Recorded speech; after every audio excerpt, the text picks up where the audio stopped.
back to talk a little bit more about this whole thing, because apparently this is unbelievable to me. Now, I'm going to do this video, and I'm going to try to be very reasonable. I'm not going to call anyone names. I'm not going to be very sarcastic. I'm not going to do any of those things. I'm just going to lay out a calm, reasonable explanation of what I think people are having a hard time arguing. They're like, I love a great argument. I really do. I will argue with things. Like, I have no problem arguing with people. Like, I actually kind of enjoy it. My friends will probably say maybe a little too much. However, I'm not just arguing to argue all the time. Like if I take a stance, there has to be something backing it, right? There has to be a reason. Like, what are you really arguing, right? And I think that's what happens most time when people argue, when they lose, is they don't really know what they're arguing. They're just wanting to be right about something, but and you step back, what are you really right about? Okay, what are you really arguing? So we're gonna go over this. We're gonna go over the West Logan boat wreck one more time. Now, I have video this time, not of his boat wreck, but a video of me driving around in really, really rough water. Okay, a little background for some of y'all, real quick. I'll make this as short as possible. I've been fishing since I was 15 years old. I live down here in Texas. I'm gonna bring that up for a reason. I live pretty close, like my home lake you would consider Rayburn. Second would be close to Toledo Bend, the two largest lakes in Texas. I have to be careful about anything I say on the internet because someone will try to correct me. Okay, Rayburn's the largest lake in Texas. It's fully in Texas. Toledo's the largest lake that borders Louisiana and Texas, so it's not the largest lake in Texas because it's done completely all the way in Texas. I'm just telling you, I just know the internet, and people can't wait to tell you when you're wrong. Okay, I had a guy get mad about me calling a perch and not a sunfish and not a bluegill, whatever. Okay, I think Rayburn's 129,000 square acres. Toledo's like 186,000. So big lakes, right? They face kind of north-south, more northwest to southeast, but whatever. So giant north winds, we get cold fronts, and we fish 12 months out of the year down here. So we get nasty, nasty weather at times. We're known for having some pretty big waves. Now I want to say this right off the bat. I am by no means, slow it down for people. By no means am I comparing Rayburn, Toledo to Champlain. Just like I wouldn't compare Rayburn and Toledo to the Great Lakes. There's a giant difference. Champlain is huge, right? And I know Champlain's not a great lake. I'm not comparing the lakes. I'm just giving you a rundown on the fact that I fish pretty big waters that get pretty rough. Now, what is rough, real quick? Rayburn rough and Toledo rough is not my home lake. Like my home lake where I grew up, Livingston rough. Livingston's like the second largest lake in Texas.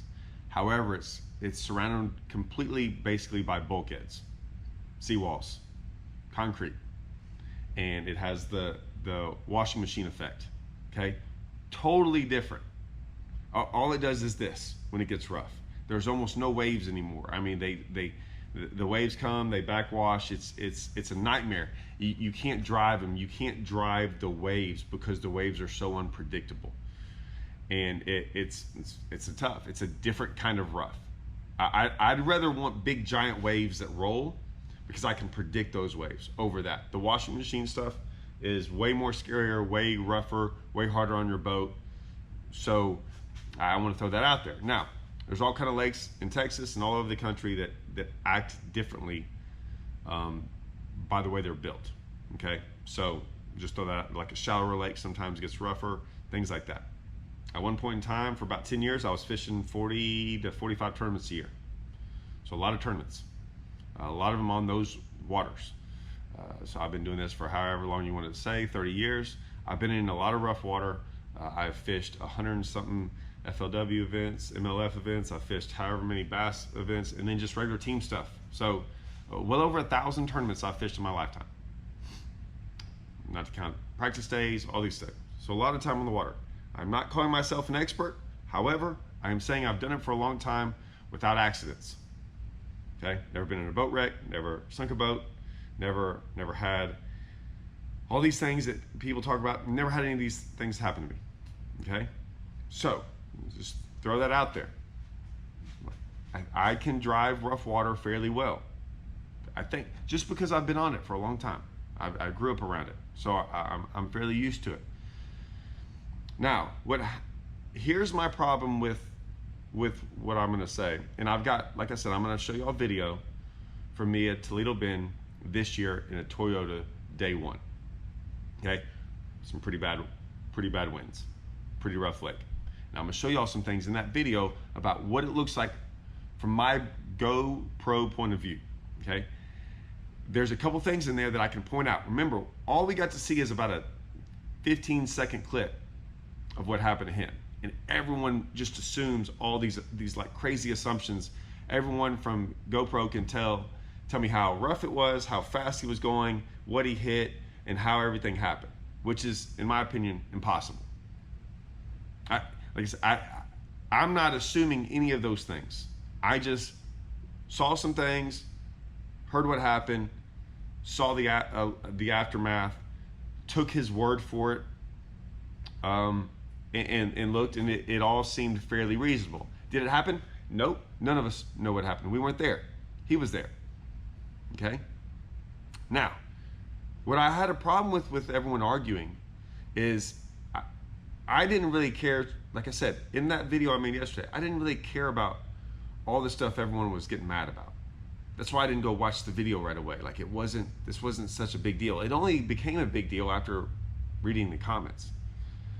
And then, of course, I knew what would happen, and I don't mind. I knew the comments would come on mine.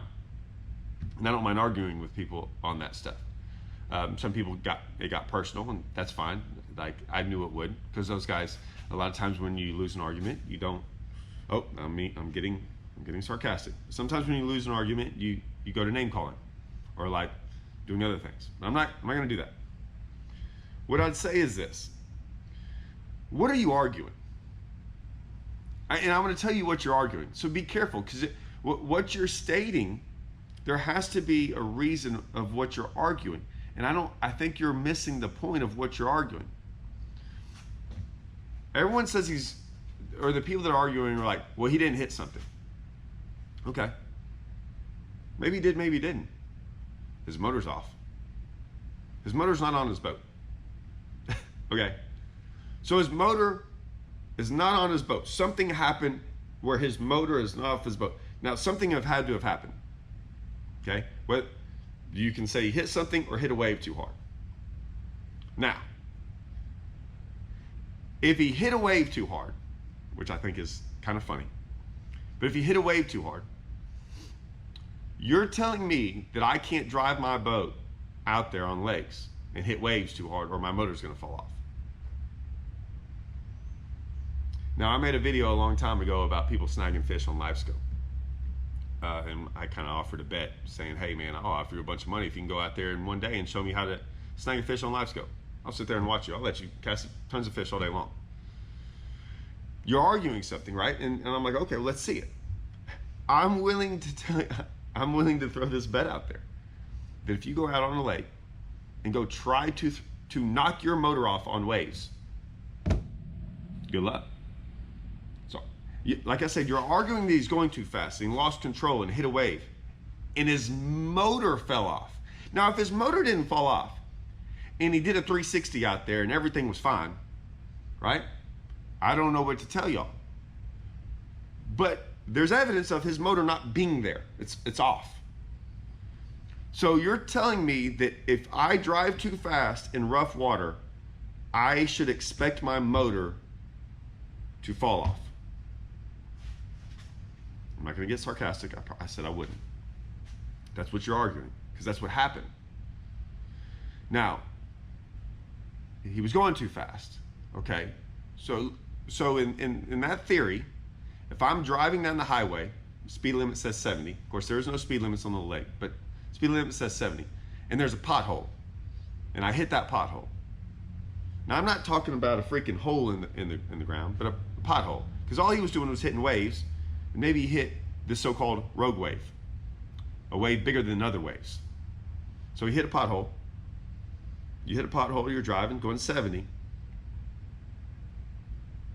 and your tire and rim and everything just come off your truck and start rolling down, and you do a 360 roll and flip and do whatever. Let me tell you something. What's going to happen with that? That no one's going to sit there and go, "Oh, you were driving too fast." What in the heck just happened to where you hit a pothole and your tire and rim fall off? Right? That's not reasonable, right? It's just not. And so I'm just saying, he's driving down the lake. I've been driving my entire life in really rough water. At no point in time has my motor ever fallen off. Okay? So if that's the case, none of us should ever get in boats ever again, because they're the most dangerous thing in the world, apparently. Because if that's what's going to happen, if we can't drive in lakes, in waves, without our motors coming off, that's what you're arguing, that's what happened. That's not reasonable to me. I'm not saying freak accidents can't happen. I'm just saying that's just not, like, just because. So if a motor fell off, I can understand a motor falling off for whatever reason. Someone got back there and freaking and sawed all the bolts off, whatever. But you're never going to convince me that someone was driving so fast and in such rough water, and trust me, that did not look like very rough water or very fast to me. I don't care how fast he was going. I can show you what it's like when you hit. There's videos out there, tons of them, of boats flying through the air and like pounding, just hitting the water hard. I don't see their motors falling off. What he was doing looked pretty normal. And like I said, if his motor hadn't fallen off, I would say I'll go with you a little bit on that. But his motor's off. So, but don't blame it on the speed or the waves, because guys, the waves weren't big and he wasn't going that fast. And if you can't go in a machine that's built to go fast and in waves, it's literally built to do this without the motor falling off, then we all got problems. Okay? That's all I'm arguing. I don't really care if he hit anything or not. It didn't look like he was doing anything out of the ordinary that I wouldn't have done. That I think all of us normal fishermen that drive these waters like this. This is normal. He's out in the middle of the lake. I don't know if he could have been. Listen, I was on Toledo. This video I'm going to show you is I'm on Toledo Bend. I got to follow boat lanes. There's stumps everywhere and everything. And I'm going to show you what it looks like. I'm going to show you this because of the way my camera works. I'm going to show you little things like this, and show you what it's like. I don't even think my cooler got wet. This was a 15 to 16 minute run in calm weather, and it took us over 45 minutes to get there. When we leave Toledo Bend, I believe it's 6 miles. We're going to get in this video right now, but I believe it's 6 miles to the bridge. It took me over 20 minutes. Over 20 minutes, and I mean, it was bad. My video is not the best for obvious reasons, because my boat is going in 3 to 5 footers, okay? Or I don't know. I'm not even going to say how big they are, because someone's going to get on here and go, "Oh, those aren't 5 foot," whatever. It was rough water. All I know is this: when I took out of there, I thought I could maybe go right, and I couldn't go right. It was too rough. And I came back, got back in the boat lane. The boat lane split. I got back in the boat lane, and when I only went like 50 yards and turned around and went up the lake. And when I did, there was all these boats that were behind me. One of them was my fishing partner. We were fishing against each other. He was in his boat. He passed me because he was like 2 or 3 boats behind me. He passed me because I was trying to get back there. And all the other boats, except one, turned around. They all saw what they were about to get into, and they wanted no part of this. I don't blame them. I sat there at a point in time or two in this little 20-minute run. Now, it wasn't a 20-minute run. It was just a 20-minute run to the bridge. I kind of questioned, like, what am I doing here? But I had to. That's where I knew the fish were and everything else like this. I did see on the weather forecast, and I think that's why they let us go, that it was going to calm down throughout the day. and I'll show you video of that. But one other boat stayed behind me. So I stayed behind him. I was in the middle of him. You could see him. You couldn't see the guy behind me. And I didn't see another boat in sight. And because when I got to the bridge and there was a little bit of calmness there, I didn't see another boat. He turned off around the bridge. My fishing partner turned off right above the bridge, and I still had another, it took me another 20-something minutes to get to where I was going. So we'll show this video right now, and I'll explain some things of why I think what you were seeing with Wes wasn't that big of a deal. And I'm gonna show you some things on video on my GoPro that you're gonna be able to see some things going, oh yeah, man, that looks different on a GoPro than what it really should look like. Because GoPros, surprisingly, they have some features on them that if you move a GoPro, it doesn't just do this, it stabilizes things. So it stabilizes rough things. So if you're doing this in a boat, it might just be doing this. That's what it looks like. So things don't look as rough sometimes. They look super fast. Everything looks super fast when you're driving a boat. Like if you look at the water, it looks like you're going 1,000 miles an hour. Like I said, I drove by some things that show how fast I really was going. Let's take a look.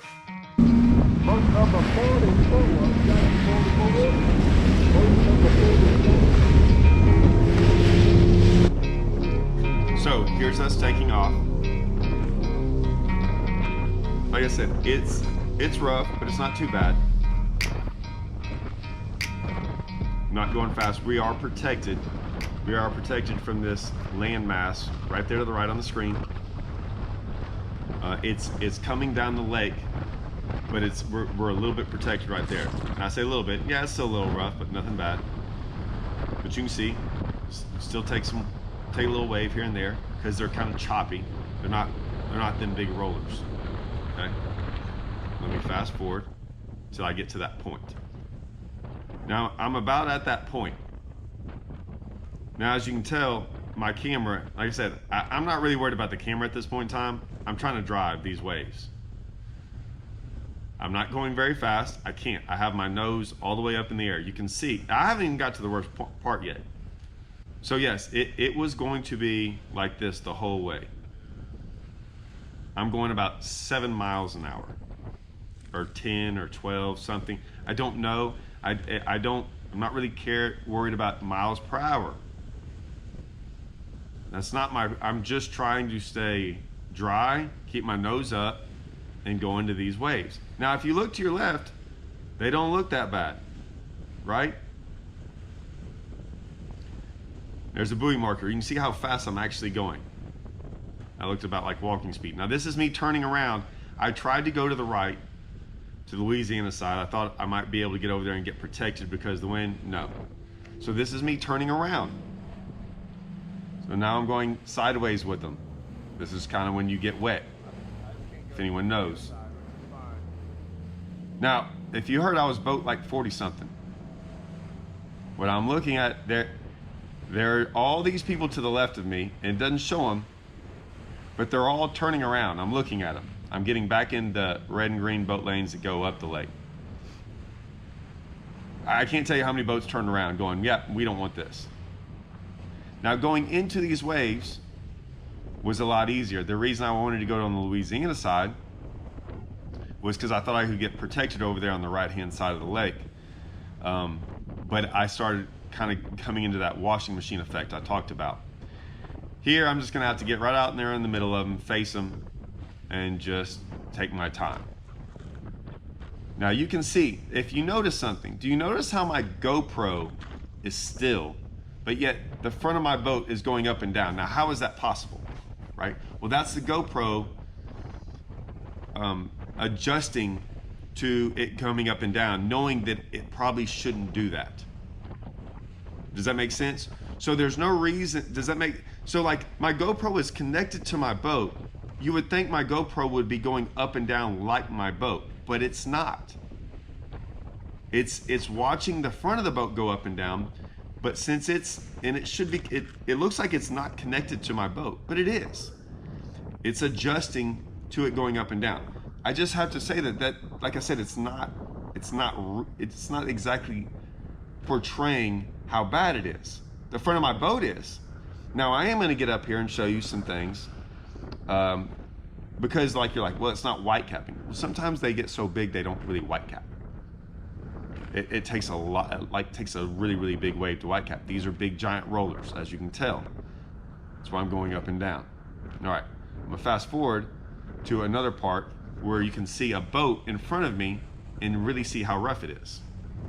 All right, so it is pretty rough, and my camera, when I hit certain waves, makes it kind of fall to the side. So there's a boat in front of me. You can tell how fast we're going. You can also tell how fast, like, watch his boat go straight up in the air, just like mine is. His looks rougher than mine because his is in reality. Mine is more still adjusting to my GoPro. And this is what we did for over 20 minutes, just trying to get to the bridge. See, every once in a while I'll fix my GoPro. So you can see, big waves. Now, do you notice? We're not getting wet. Keeping the front of the boat up. You see water splashing off to the side. This is what we grew up doing. This is okay. We're going to eventually get to our spot. I talked to my co-angler. He kind of sat back, put his feet up, and was like, I can handle this. When we got there, he's like, that was really good driving, man. Like that was, he goes, I really wasn't worried about anything. I'm like, no, it's gonna be okay. We're used to this. I wasn't gonna put us in a dangerous situation. We get in a dangerous situation every time we get in that boat, just like we do a vehicle, anything else like that. But I took my time, did whatever. I'm telling you, I'm going no more than 15, 20 miles an hour, maybe 15, 10. Like I said, on a fast run, I can get to the bridge in I think 6 to 7 minutes. This was over 20. So do the math on that, way less than 20 miles an hour. All right, let's fast forward a little bit because I want to show you all some other things. Like I said, I was always adjusting my camera because it was kind of going all over the place because of the wind and the waves and everything.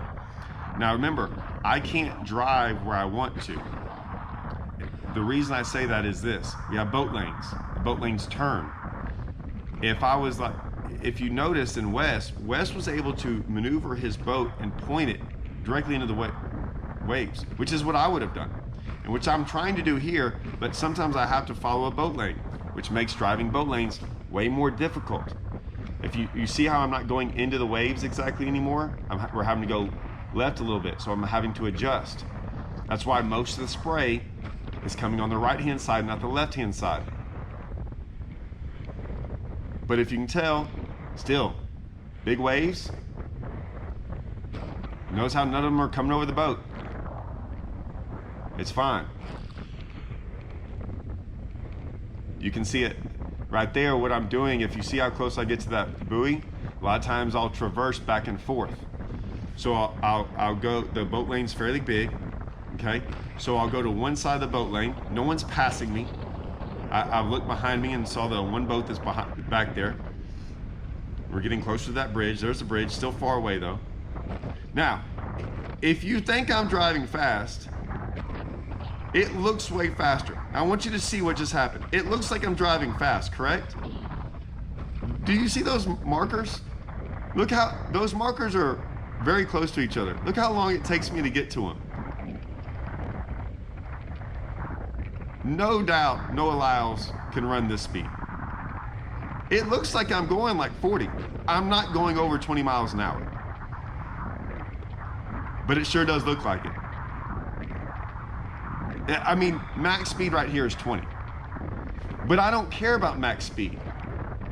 My speed isn't what I'm trying to figure out. My speed is, how do I run rough water without getting wet, without it being really, really bad? Like, you notice how my stuff isn't like flying all over the place? This is the calmest I can get it to go. I'm actually rising up over waves, landing on other ones, making it as smooth as possible. I've done this enough to where if you look at my graphs in the front, see how they're not just like crazy, violently shaking in rough water. Look at this. I'm just telling y'all, this is what we're used to. So I'm going a speed that is the least amount of rough on me, the boat, and where we won't get wet, where it's the safest.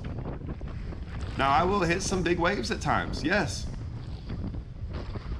And it moves my camera down. This is all part of it. Okay, now we're gonna keep going. Sometimes my camera got like this because it was, you know, and like I said, I'm sometimes not worried about my camera, I'm worried about driving way more than my camera. So I went under the bridge and then my camera was down in the, but like it wasn't even focusing on it. Now that I'm above the bridge, it's gotten much nicer. I might not look much nicer, but to me, it is nicer. For whatever reason, that was the worst part of the running. Now it's still going to be bad for a while, and it's going to be a little bit bad because once again I'm going to have to, where I'm at, anyone knows Toledo, I'm right over there in front of Clear Creek, and I'm going to have to, the boat lane starts to go across the lake again, okay, to the east side. Now it never really gets to the east side, I'm just saying it goes from west to east here, so I'm having to come across. Not a big deal, we're still taking our time.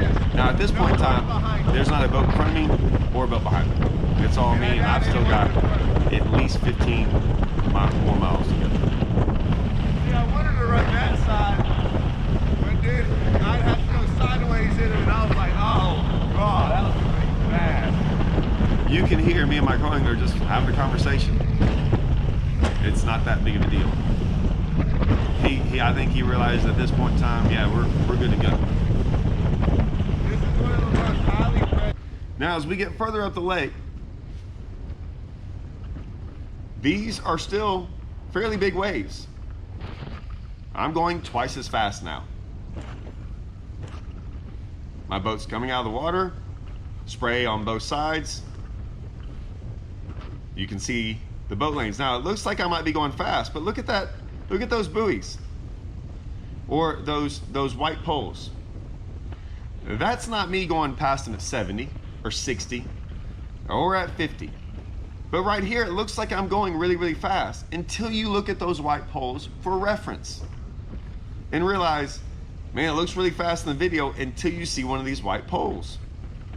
And then you're like, man, that's not even 40. Probably wasn't.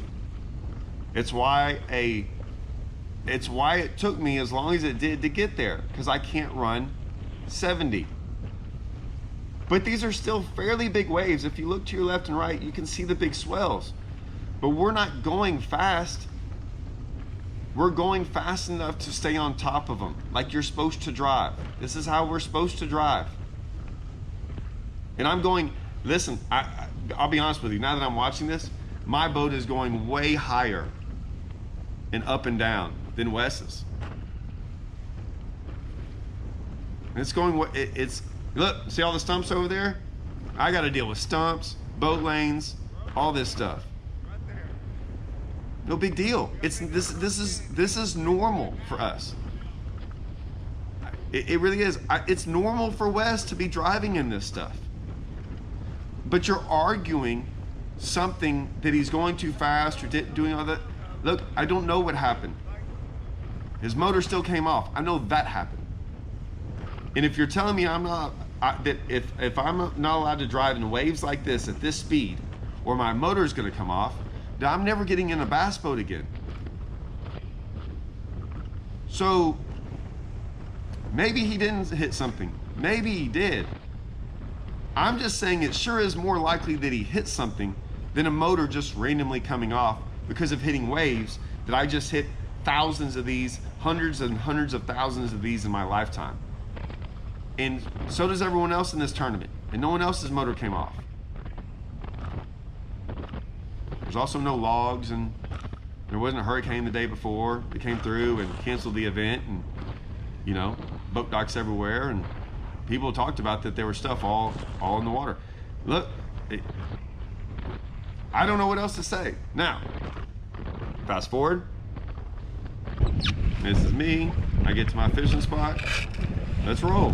No big deal. Same day, guys. This is the same day. Now I'm going 70. This is what 70 looks like.